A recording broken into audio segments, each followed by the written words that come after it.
in Liverpool. So a little round of applause, get some energy back in the room. We're here at the Beatles Story Museum, the official Beatles Museum in Liverpool. We're in a replica of the cavern. Next week, 30 years since John Lennon died. He would have been 70 this year. I have with me a number of people. Tony Bramwell, who is an integral part of the Beatles business. Philip Norman is next to me, who's written the definitive book on John Lennon. The legendary Whispering Bob Harris is down in London for us. And in front of me is Marcus Cahill. And you are the world's #1 John Lennon impersonator. That's not in question, Marcus. And you are going to sing for us again, I'm pleased to say. What will you be performing, Marcus? I'm going to do John's favourite song. I've got a song called Stand By Me. Is this Philip Norman? Can you verify that as a statement of fact? Yes, because the album that John made in the mid-70s was all old rock and roll numbers that he loved in the early 60s, like Stand By Me, like Benny King's great song. Yes, this is a Benny King cover, Stand By Me. And Bob, you spent time with John Lennon in New York in 1975, which was about the time that he released his cover. Yes, and he made a special film of this song for us, Richard. We recorded the interview, and at the end of it, he said, "Would you like me to do a couple of numbers for you?" And we said, that would be great. He said, well, I'll make a film and I'll send it over.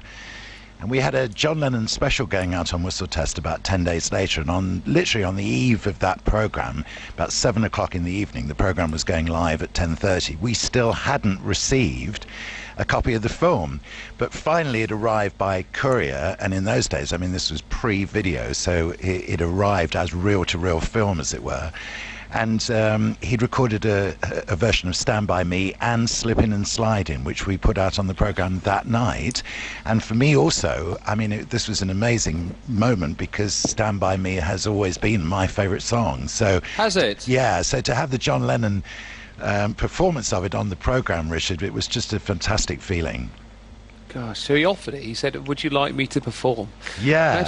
And imagine if he said no. Oh, we're a bit short. We're a bit short of space. He funded, you know, he put it all together himself. He organised it himself, and you know, one of the things about it, one of his motives for doing it at the time also was to send a sort of postcard to Julian, because remember, John had been kind of stuck in New York. He couldn't leave America because of all the green card problems that he was having at the time, and it had been a long time, I mean several years I think, since he and Julian had last seen one another. So he sort of, you know, within actually about halfway through the song, you can see him waving at the camera saying, "Hi Julian, hope you're all right," you know, and that was one of the main reasons he wanted to do it. Okay, right, here then. Live in a replica of the cavern is Marcus Cahill impersonating John Lennon, covering Benny King with Stand By Me.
me, stand by me, yeah.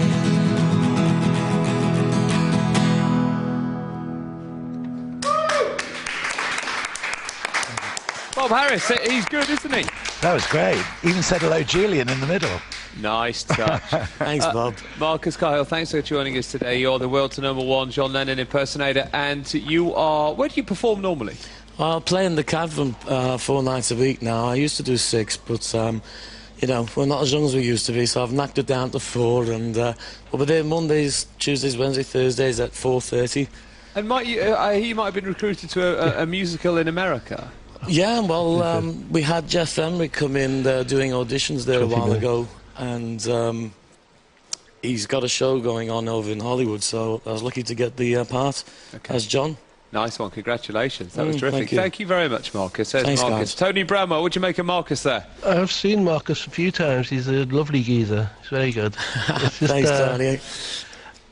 it's just funny, you know, because the Beatles used to do Stand By Me back, you know, 50 years ago when they first started. That's right, yeah. One of the little highlight songs, you know, that at the time, you know, they used to do Drifters and Benny King songs before they became the Mop Tops. Yeah. Let's take some travel and we'll... Well, Marcus, what quickly, what are you trying to say? Can I just quickly mention that we're doing a show in the arena there coming up in December for the 9th, and we're going to be doing a big thing. We're going to have the Quarrymen there, of course, and a lot of friends and families from John's background. They'll all be there performing, and so it's going to be a big event. So what day is that again? I'm going to be there too. It's only good. I look forward to seeing you. What day was that? You say the 9th? I think it's the 9th. The right? 9th? Yeah. Okay, December which is 9th. the day which is 30 December. Great, which is 30 years since John died, isn't it? Thank you very much. Right, we'll take some travel. We'll come back to talk more with Tony Bramwell, with Philip Norman, whispering Bob Harris as well. Louise Pepper, what's happening out there?